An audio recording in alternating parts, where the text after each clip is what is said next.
반갑습니다.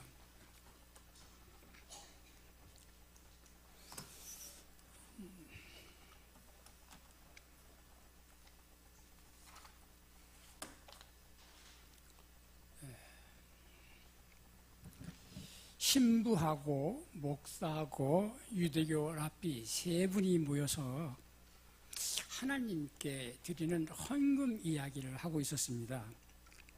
먼저 신부가 이렇게 이야기합니다. 저는 땅에다가 줄을 먼저 긋습니다. 그리고 제가 가진 돈의 전부를 공중에 던집니다.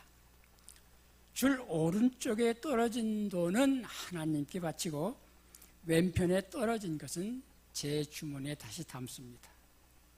그 말을 듣고 목사님이 이제 이렇게 얘기합니다. 그거 썩 좋은 방법 같지 않은데요. 저는 땅에다가 원을 그립니다. 그래서 원 안에 떨어진 것은 하나님께 바치고 원 밖에 떨어진 돈은 제가 갖습니다. 그러자 이제 랍비가 그냥 가짠타는 그런 표정을 지으면서 저는요 제가 가진 모든 것을 다 하나님께 바칩니다 라고 이야기합니다. 그러니까는 다른 두 사람이 코웃을 칩니다. 왜요? 어떻게 당신이 가진 모든 것을 하나님께 바친다고요? 그건 말도 안 됩니다. 그러니까는 랍비가 자신이 있다는 듯이 이렇게 이야기합니다. 저는 제 돈 전부를 하나님을 향하여 던집니다. 그리고 이렇게 말합니다. 하나님, 제가 가진 모든 것을 하나님께 드립니다. 하나님께 올려드리니 공중에 머무는 돈은 당신 것이고 땅에 떨어지는 것은 제 것입니다. 무슨 이야기일까요? 목사나 신부님이나 랍비는 소위 종교 지도자들 아닙니까? 그죠? 당연히 존경받아 마땅한 그런 분들입니다. 그런데 이분들의 말 잘 들어보면 참 가슴이 아픈 그런 씁쓸한 그런 이야기죠. 어쩌면 자신이 갖고 있는 직분에 걸맞는 삶을 살아가는 사람이 과연 그리 많지는 않을 거라고 생각을 합니다. 왜요? 그만큼 그 사람답게 그 직분에 걸맞게 산다라는 일이 굉장히 어렵기 때문이죠. 아마 오늘 우리가 읽은 성경 본문에 있는 이 말씀은 예수님께서 그 당시 종교 지도자들을 향하여 책망하는 말씀입니다. 그러니까 예수님 당시에도 종교 지도자라고 하는 사람들의 삶의 모습이 예수님 보시기에 책망하지 않을 수 없었던 것입니다. 그러니까 어제 오늘의 일이 아니라는 겁니다. 그러니까 너무 주눅들지는 마십시오. 저도 마찬가지입니다. 거기에 예외는 아닙니다. 어찌됐든 예수님 당시에 유대교를 대표하는 직분자는 제사장이 있었고 서기관, 바리새인, 사두개인이 있었습니다. 물론 그 외에 다른 직분자들도 있었죠. 하지만 종교적 경건성이라고 하는 측면에서 대표할 수 있는 그런 직분자들은 이 네 부류가 있었습니다. 근데 이 중에서 예수님과 사사건건 충돌한 사람들은 누구였지요? 바로 서기관과 바리새인들이었습니다. 그 이유는 그들이 율법을 대표하는 그러한 인물들이었기 때문에 그렇습니다. 여러분이 잘 아시는 것처럼 서기관들은 신학을, 율법에 대한 신학을 가르치는 그런 사람들이었습니다. 바리새인들은 바로 율법을 지키는데 가장 열심이었던 사람들이었죠. 아마 이들의 열심을 복음서는 아주 자세하게 기록하고 있습니다. 일주일에 2번을 금식했고 소득의 11조를 철저하게 하나님께 드렸고 구제하기도 하고 기도하기도 참 많이 하는 그러한 인물들이었습니다. 사실 사도 바울도 바리새인 출신 아닙니까? 그러니까는 그가 뭐라고 고백합니까? 내가 율법을 바리새인 시절에 철저하게 지킨 사람입니다 라고 얘기했습니다. 그 열심이 얼마나 지나쳤는지 예수를 믿는 사람을 붙잡아가지고 잡아갈 정도였습니다 라고 얘기하지 않았습니까? 그죠? 그만큼 이 당시에 바리새인들은 종교적으로 굉장히 존경을 받던 그런 인물들이었습니다. 그런데 아무나 바리새인이 되지는 못했습니다. 엄격한 심사를 받아야 했지요. 11조와 정결의식, 음식에 대한 규례와 같은 각종 율법을 철저하게 지키겠습니다 라고 서약을 해야만 했습니다. 그런데 그것뿐만 아니라 일정 기간, 마치 인턴 기간처럼 바리새인으로서의 자격이 있는지에 대한 엄격한 검증을 받아야만 했습니다. 유대 그 역사학자 중에 요세푸스라고 하는 사람이 있는데, 이 사람이 쓴 글에 보면은 예수님 당시에 바리새파가 약 6,000명 정도 있었다고 합니다. 그러니까 얼마나 많은 사람들이 바리새인이었는지 알 수가 있는 것이죠. 어찌됐든 오늘 예수님은 특별히 23장에서 서기관과 바리새인들에 대하여 4가지로 책망을 합니다.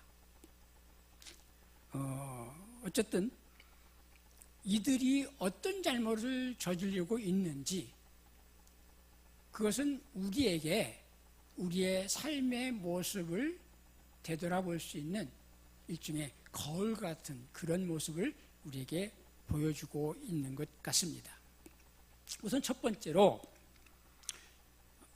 그들은 모세의 자리에 앉아서 말씀만 가르쳤지 실제 그 말씀을 지키지는 않았다라고 말씀하고 있습니다. 2절을 한번 볼까요? 서기관 2절과 3절 한번 같이 읽습니다. 시작. 서기관들과 바리새인들이 모세의 자리에 앉았으니 그러므로 무엇이든지 그들이 말하는 바는 행하고 지키되 그들이 하는 행위는 본받지 말라. 그들은 말만 하고 행하지 아니하며. 말만 한다는 겁니다. 모세의 자리라고 하는 것이 그 당시에 어떤 의미를 갖고 있느냐면, 하나님의 말씀인 율법을 가르치는 자리라고 하는 뜻을 갖고 있었습니다. 동시에 존경받는 지도자의 자리라고 하는 뜻도 갖고 있었습니다. 그래서 회당에 가면 모세의 자리라고 하는 돌로 만든 의자가 있었습니다.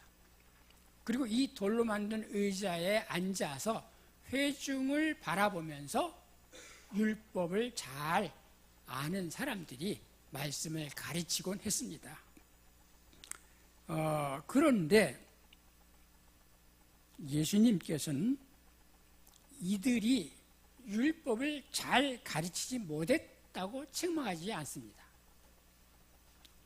왜냐하면 이들은 율법을 연구하는 데는 탁월한 사람들이었습니다. 대단한 열성을 갖고 있었던 사람입니다. 바리새인은 이 율법을 지키는데 둘째가라고 하면 서러워할 그러한 인물들이었습니다. 문제는 그들이 말만 하고 행동으로 옮기지 않았다는 것입니다. 그것이 3절에 예수님께서 지적하는 말씀인 것입니다. 자, 그런데 그 말씀인즉슨 어떤 의미냐면, 그들이 가르치는 말씀은 하나님의 말씀과 다르지 않았다는 겁니다. 하나님의 말씀과 같았다는 것입니다. 그만큼 하나님의 말씀을 잘 가르쳤다라는 것입니다. 이제 여기서 한번 우리가 생각해 볼 점이 있습니다. 우리도 잘못 행동하는 사람들을 존경하지는 않지 않습니까? 그죠? 문제는 거기에 그치지 않잖아요. 그들을 존경하지도 않습니다. 그러니 당연히 그가 하는 가르침을 따르려 하지 않지요. 그들의 말씀에 대한 권위를 인정하지 않는 것입니다. 근데 문제는 그들이 하는 말씀까지도 무시한다는 겁니다. 특히 한국 사람들이 특히 그래요. 물론 예수님은 이 서기관과 바리새인들을 향하여 어리석은 맹인이요 눈먼 지도자라고 이야기했습니다.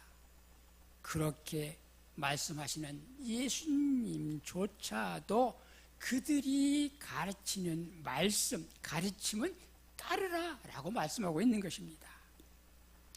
오늘날로 얘기하면 목회도 잘못하고 또 실수도 많이 하고 사회적으로 여러 가지 지탄받을 그런 행동을 하는 그런 목사님이 있다고 가정을 해보지요. 우리 어떻게 되죠? 그러면 그 목사님의 교회 막 나서서 손가락질하고 비난하고 그럽니다. 그 목사님의 말씀 들으려고 하지 않죠, 이죠? 우리 한국교회에 그러한 목사님들이 한두 분이 아니었던 것, 우리 역사가 우리에게 가르쳐주고 있습니다. 저는 여기서 그럼 과연 미국에 있는 교회도 그랬는가? 그런 적도 있었지만 그렇지 않은 적도 있음을 알고 있습니다. 여러분, 목사도 인간입니다. 실수할 수 있습니다.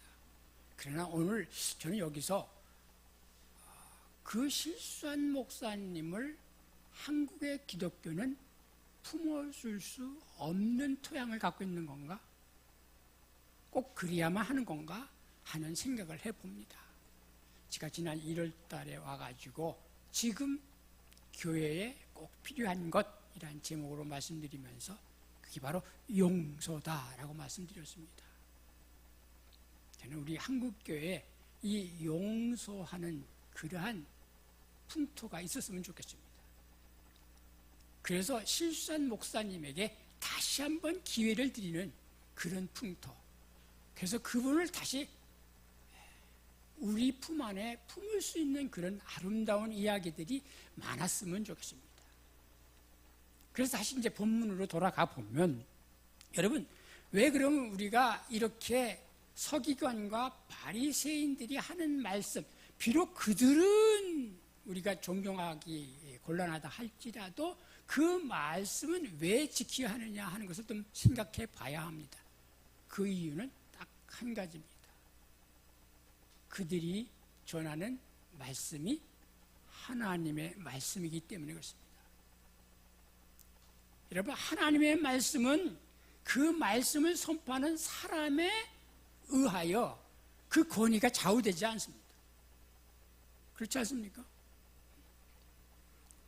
하나님의 말씀의 권위는 그 무엇으로 대체할 수가 없습니다. 그렇다면 선포하는 사람이 누구든지 선포되는 말씀이 진정 하나님의 말씀이라면 우리는 그 말씀의 권위 앞에 무릎 꿇고 받아들여야 마땅하겠지요. 오늘 예수님의 말씀의 의미는 여기에 있지 않을까 생각합니다. 목사나 말씀을 선포하는 사람들은 다 하나님의 말씀을 전달하는 대리자일 뿐인 것입니다. 대리인이 말씀을 잘못 전달할 수 있기는 합니다. 그러나 그 사람이 전달하는 말씀이 올바른 성경적 말씀이라면 그 사람이 누구든지 그 말씀은 하나님의 말씀인 것입니다. 여기에 우리의 아멘의 자세가 필요한 것이죠. 한국교회 다시 회복되어야 하는 것, 하나님의 말씀에 대한 권위에 순종하는 우리의 아멘하는 자세가 아닐까, 그런 생각을 해봅니다. 두 번째, 그들은 무거운 짐을 남의 어깨에 메워주기만 하고 자신은 손가락 하나도 까딱하지 않는다는 것입니다. 4절 말씀이 그것이죠. 또 무거운 짐을 묶고 사람의 어깨에 지우되 자기는 이것을 한 손가락으로도 움직이려 하지 아니하며 라고 말씀합니다. 여기서 이 무거운 짐이라고 하는 것은 정말로 지기 힘든 그런 짐을 말합니다. 그리고 이 짐이란 바로 그 당시 사람들이 마땅히 지켜야 한다고 듣고 있는 율법의 계명들이었습니다. 구약을 연구했던 수많은 율법학자들이 구약에서 말씀하는 계명의 수가 전부 몇 개라고 배웠습니까? 혹시 기억나십니까? 전부 613개의 율법이 있다고 합니다. 어마어마하죠, 그죠? 613개. 자, 그런데 일반 사람들이 율법이 무엇이 있는지 아는 것이 쉬웠을까요? 어려웠을까요? 먹고 살기 힘든 사람들이 매일 나가서 하루 벗고 하루 벌어서 하루 먹는 그런 사람들은 613개나 되는 율법이 뭔지 그 계명을 하나하나 다 일일이 알 수 없었을 것입니다. 그러니 당연히 지킨다는 것은 더 힘들겠죠. 물론 서기관이나 바리새인들은 그러한 부담은 없잖아요. 삶에 대한 부담 없잖아요. 얼마든지 율법을 연구하고 율법을 지키기 위해서 노력할 수 있고 또 지킬 수 있었겠지요. 그러니 그 사람들이 하는 모습이 뭡니까? 율법을 지키지 못한 사람들을 향하여 지적하는 겁니다. 욕하는 겁니다. 너 왜 율법 안 지켜? 이러는 겁니다.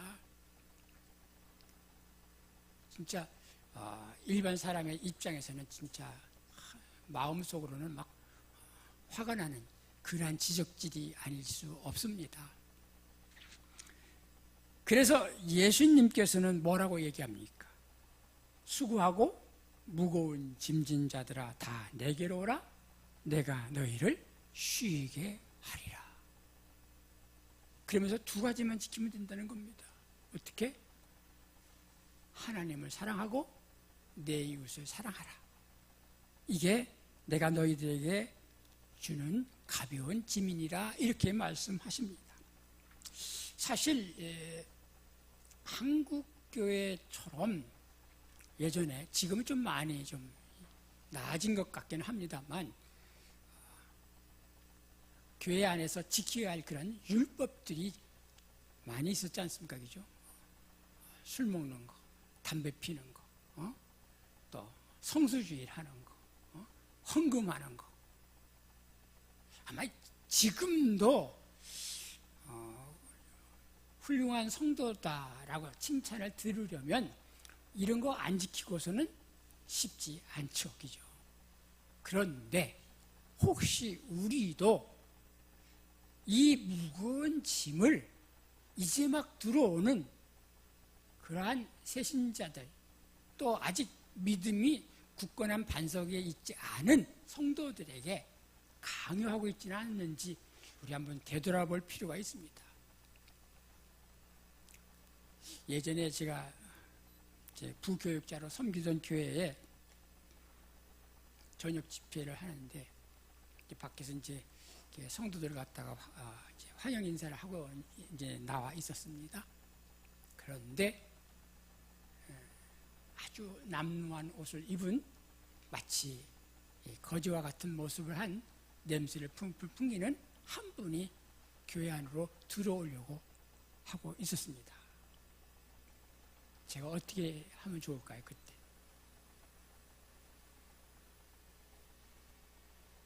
참 난감했습니다. 그 당시에는 내가 아무리 부교육자지만 처음 맞닥뜨리는 경험이었습니다. 어떻게 했을까요? 일단 그분의 손을 잡고 좀 뒷자리지만 그걸로 모셔드렸습니다. 그 다음에 제가 생각했습니다. 만일 앞으로도 이런 분들이 교회를 찾아온다면 나는 어떻게 해야 될 것인가? 또 내가 만일 교회를 이제 개척해서 목회를 한다면 이런 사람들을 위해서 어떻게 해야만 할까 고민을 해봤습니다. 그래서 교회에는 따뜻한 물과 좀 깨끗한 옷을 준비해 놓을 필요는 있겠다라는 생각을 한 적이 있습니다. 그래서 그분을 좀 세수도 좀 시켜드리고 또 옷도 좀 갈아입혀드리고, 그래서 다른 사람들이 수용할 수 있게끔, 그분을 품을 수 있게끔 하는 그런 모습이 되면 어떨까 하는 생각을 한 적이 있습니다. 자, 이제 세 번째를 좀 살펴보겠습니다. 그들이 하는 일은 모두 남에게 보이기 위한 것, 즉 외식적인 행동이라는 것입니다. 다른 사람에게 존경을 받고 싶어서 의도적인 행동을 했다라는 것입니다. 그게 바로 이제 5절 말씀입니다. 함께 같이 읽을까요? 시작. 그들의 모든 행위를 사람에게 보이고자 하나님 곧 그 경문띠를 넓게 하며 옷수를 길게 하고, 경문이라고 하는 것은 테필린이라고 하는 건데요, 성구 두루마리를 넣는 작은 상자를 이야기합니다. 그래서 왼쪽 팔에다가 이렇게 차거나 아니면 이마에다가 이렇게 붙이고 다녔습니다. 처음에는 두루마리가 작아서 작은 걸로 이렇게 했는데 이게 점점 커지는 겁니다. 왜 그랬을까요? 점점 커지면은 그 안에 성경 두루마리가 많이 있구나. 이분은 하나님의 말씀을 정말로 잘 지키려고 애쓰는 분이구나 하고 인정을 받게 되는 거죠. 이처럼 서기관들과 바리새인들은 경문을 크게 해서 차고 다니고 이고 다녔다는 것입니다. 즉 나는 이렇게 경건한 사람이야 하는 것을 드러내고 싶어 했다는 것이죠. 또 이제 옷술을 크게 했는데 이 옷술은 심나라고 하는데, 겉옷이 있는데 겉옷 네 귀에 다른 술을 이야기합니다. 그래서 석류 모양의 단청색 장식으로 만들었는데요, 이것은 하나님의 영원한 언약과 순결함을 나타내는 그러한 장치였다고 합니다. 그런데 이걸 왜 했느냐?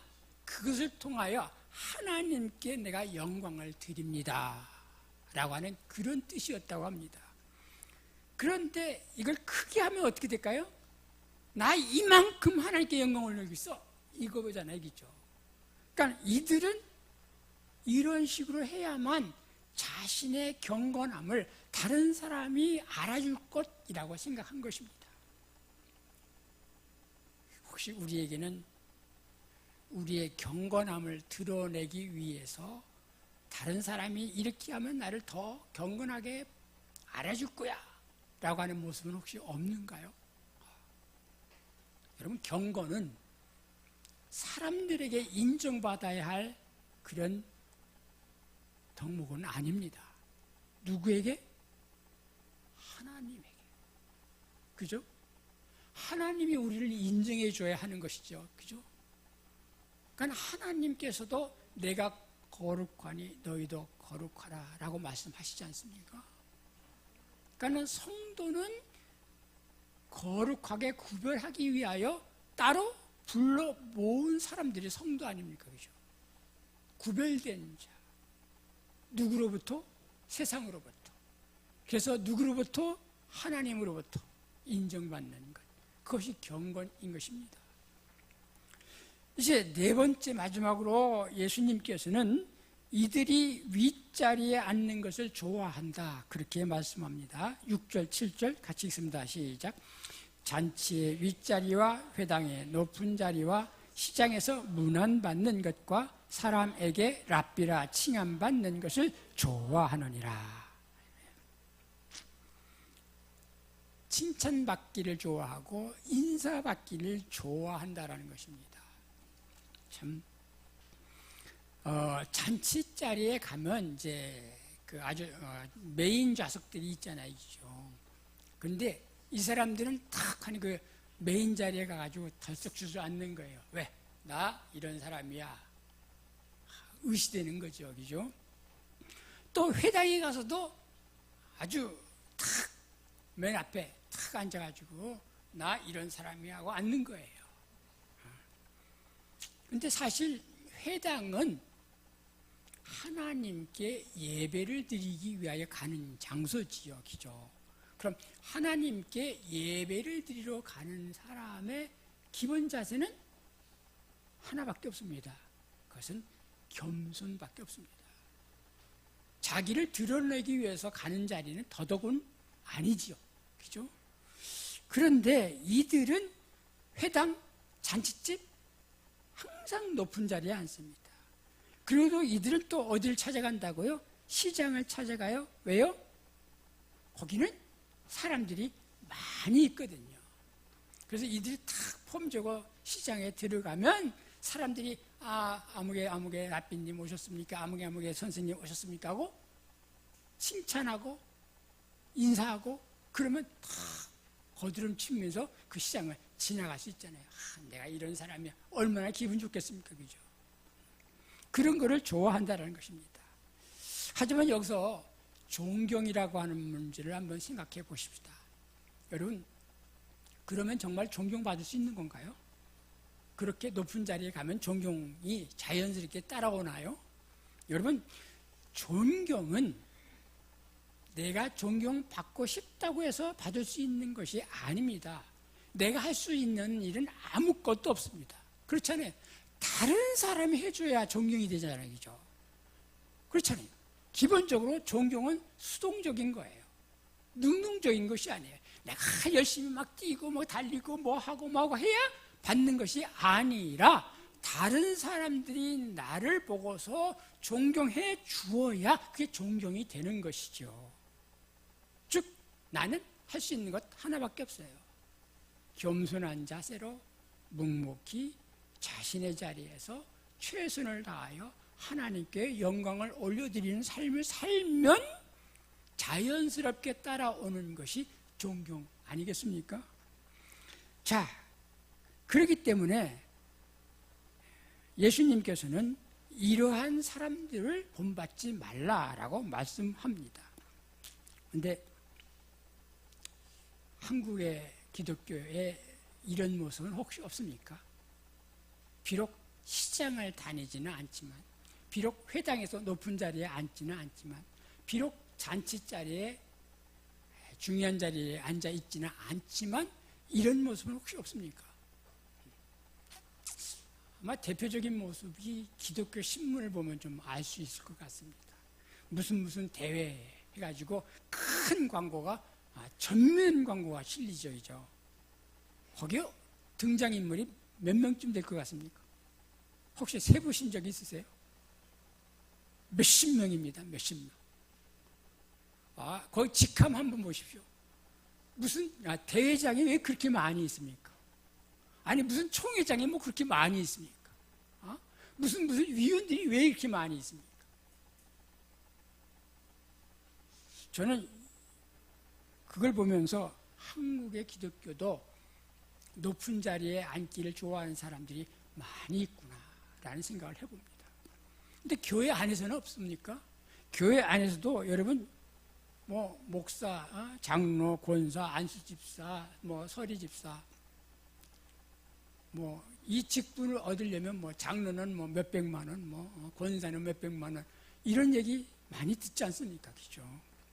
아니 그러한 직함 받으면 그래서 그런 직분 받으면 하나님께서 칭찬해 주십니까? 너 참빛교회 장로 출신이구나. 수고했어. 이렇게 말씀해 주실까요? 그거 안 보실 것 같아요. 정말로 너가 장로로서 어떤 삶을 살다 왔니? 하고 물으실 것 같아요. 그렇기 때문에 예수님께서 뭐라고 말씀하십니까? 8절부터 한번 10절 한번 읽어볼까요? 시작. 그러나 너희는 랍비라 칭함을 받지 말라. 너희 선생은 하나요 너희는 다 형제니라. 땅에 있는 자는 아버지라 하지 말라. 너희의 아버지는 한 분이시니 곧 하늘에 계신 이시니라. 또한 지도자 칭함을 받지 말라. 너희의 지도자는 한 분이시니 곧 그리스도시니라. 여러분 랍비라고 칭함을 받지 말라고 말씀하면서 뭐라고 말씀합니까? 너희의 선생은 하나요 너희는 다 형제다라고 말씀하고 있습니다. 그러니까는 사실 여기에 나오는 랍비나 아버지나 지도자라고 하는 말은 다 높은 위치에 있는 사람을 가르치는 그러한 호칭들입니다. 그런데 스스로 높이 그런 권위를 주장할 수 있는 그런 높은 자리에 있는 사람들, 그런데 그게 누구라고요? 하나님 한 분뿐이라는 겁니다. 예수님 한 분뿐이라는 겁니다. 우리는 다 형제라는 겁니다. 하나님은 우리가 이 땅에 살면서 목사가 됐든 권사가 됐든 장로가 됐든 집사가 됐든 그거 크게 칭찬하시지 않으실 것 같아요. 저도 가끔 이제 제가 죽으면 우리 아이들이 나를 어떻게 장사를 지낼까 하는 생각을 해봅니다. 근데 우리 장례식장에 가면은 뭐 이렇게 붙여놓잖아요, 그죠? 거기에 뭐라고 쓸 것 같아요, 우리 아이들이? 사랑해. 목사 누구누구 이렇게 써놓을 거 아닙니까, 그죠? 근데 내가 과연 그 장례식장에 나를 목사 아무개 이렇게 쓴 것이 정말 합당할까? 그 생각을 해봤습니다. 그래서 제가 언젠가 한 번은 우리 아이들이 있는 자리에서 우스갯소리로 혹시 그런 경우가 생기면 목사라고 안 썼으면 아빠는 좋겠다. 그냥 성도라고만 써주셨으면 좋겠다. 그랬어요. 왜요? 그게 가장 훌륭한 제 호칭이 되는 것 같아서 그랬습니다. 여러분, 교회 안에서 장로가 안 되면 어떻습니까? 권사가 안 되면 어떻습니까? 집사가 안 되면 어떻습니까? 아니, 그게 부끄러운 일일까요? 그게 차별받는 일일까요? 그게 혹시 너 교회 다닌 지 얼마나 됐는데 아직도 장로가 안 됐어? 집사가 안 됐어? 하는 말로 손가락질 받아야 할 일일까요? 저는 한번 생각해봐야 할 것 같습니다. 그거 아니래도 우리가 얼마든지 하나님 앞에서 칭찬받을 수 있는 일만 한다면 직분은 상관없을 것 같습니다.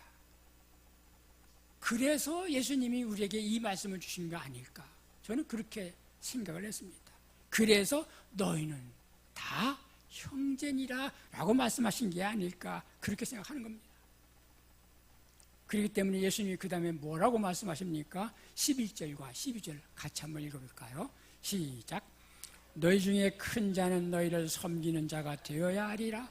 누구든지 자기를 높이는 자는 낮아지고 누구든지 자기를 낮추는 자는 높아지리라. 여러분, 섬기는 자가 되라는 겁니다. 그리고 낮추면 높아진다라는 겁니다. 이게 예수님이 원하시는 모습입니다. 우리 교회 안에서 그래야 되고 우리 한국 기독교가 그래야 된다라는 것입니다. 한국 기독교는 섬기는 교회가 돼야 되고 교회의 직분을 원하시는 분들은 낮추는 자가 되어야 한다, 그 말인 것입니다. 그것이 교회 안에서만 그러는 것이 아니라 세상을 향하여 그렇게 하라는 말씀입니다. 우리가 세상을 섬길 줄 알아야 하는 것입니다. 그리고 세상에서 낮아지는 자가 되어야 한다는 것입니다. 그것이 바로 예수님께서 오늘 마태복음 23장 1절로 12절에 있는 말씀을 통해서 우리에게 주시는 그러한 말씀이 아닌가 생각합니다. 이제 말씀을 정리하겠습니다. 여러분, 미국의 남북전쟁에 대해서 여러분 혹시 영화 같은 거 보신 적이 있나요? 남북전쟁을 보면 이제 남군과 북군이 싸운 전쟁이잖아요, 그죠? 그런데 보면은 행대로 군사들이 쫙 늘었습니다. 총 들고 앞에는 칼 이렇게 꽂은 것도 있고 딱 들고서 돌기가 앞으로 하고 쫙 나가요. 북군이 나가면은 남군이 다시 나와요. 그러면은 총을 쏩니다. 또 뒤에서는 대포가 막 쏟아지죠. 그러다가 어느 순간 어떻게 돼요? 이제 육박전이 벌어지는 겁니다. 그날도 그렇게 육박전을 치렀습니다. 수많은 부상병들을 그 전쟁터 중간에 남겨놓은 채 양쪽 모두 후퇴를 하고 서로 대치를 했습니다. 근데 그때 북군 병사 한 사람이 물통을 들고 가운데로 촥 쫓아가는 겁니다. 그걸 보니까는 이제 남군이 막 왜 튀어나오느냐 하고 이제 총을 쏴댔습니다. 근데 가만히 두고 보니까 이 병사가 이 들고 간 물로 부상자들의 입에다가 물을 부어주고 있는 겁니다. 어떻게 됐을까요? 남군도 북군도 사격을 중지하고 1시간 동안 휴전하기로 하고 서로의 부상자를 처리하기로 약속을 합니다. 그때 남군의 한 장교가 이 병사한테 와가지고 이렇게 이야기합니다. What's your name? What's your name?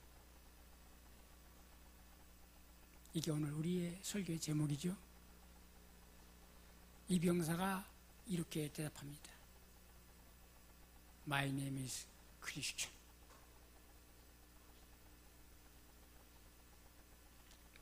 이 병사는 아무것도 가진 것이 없었습니다. 또 뛰쳐나가지 않는다고 해서 누가 나무랄 사람도 아무도 없습니다. 하지만 이 병사는 크리스찬이었습니다. 그래서 뛰쳐나간 겁니다. 자신의 삶과 크리스찬이라는 정체성은 둘이 아니었습니다. 하나였습니다. 그래서 누가 뭐라고 하지 않아도 그는 뛰쳐나갈 수밖에 없었습니다. 왜? 저기 죽어가고 있는 병사들이 있기 때문이었습니다. 그렇기 때문에 이 병사는 물을 가지고 부상자들에게 먹여줄 수밖에 없었던 것입니다. 제가 여러분에게 한 가지 질문을 하겠습니다. What's your church's name? 여러분 뭐라고 답변하시겠어요? 심플하게 하면 그냥 참비추치 하면 됩니다. 여러분, 여러분의 교회의 이름은 참 소중한 이름입니다. 왜요? 참빛이라는 이름을 가졌기 때문에 그렇습니다. 참빛이 있는 곳에 어둠은 물러갈 것입니다. 참빛이 있는 그곳에 세상이 변화될 것입니다. 참빛이 있는 그리스도인들이 있는 곳에 세상은 경악할 것입니다. What's your name? 기도하겠습니다. 고마우신 아버지 하나님, 우리가 잃어버린 우리의 이름이 있습니다. 바로 그리스도인이라고 하는 이름입니다. 우리는 이 이름에 걸맞는 삶을 살지 못했음을 고백합니다. 그리고 오늘 이 시간 다시 한번 다짐해 봅니다. 우리 교회의 이름처럼, 나의 신분처럼 참빛이 되는 크리스찬이 되어서 이 땅을 변화시키는 그런 삶을 살겠다고요. 주님, 우리를 도와주시옵소서. 성령 하나님 임재하여 주시옵소서. 예수님의 이름으로 기도하옵나이다. 아멘. 네, 우리 하나님의 귀한 말씀 감사드립니다. 준비한 예물 주님께 봉헌 드리겠습니다.